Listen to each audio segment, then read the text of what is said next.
Dito guys, imbis na lunox ako, naging Lucas style na lang muna ako ngayon. Kasi walang choice eh, nagawan tayo ng roll. Tapos, ganito pa yung kakampi. Alam nyo naman, epic eh. Alam nyo ng karanasan dito, napakapait. Imbes na 5v5 itong laro na ito, parang hindi na eh. Kasi katong prangko na to, parang kumampi na sa kalaban. Grabe, nawala yung buff ko. Animal ka man, prangko eh.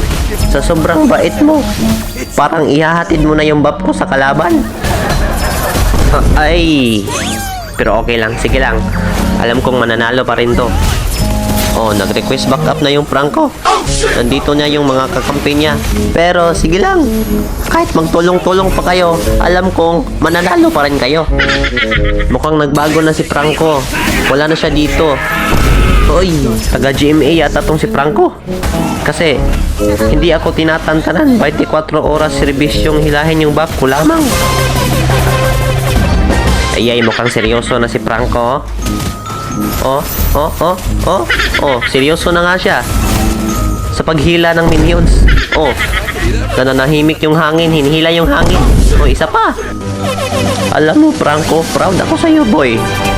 Kasi ang galing mong mag-hook sa buff ko, pero sa kalaban, maskit isa, wala kang ma-hook.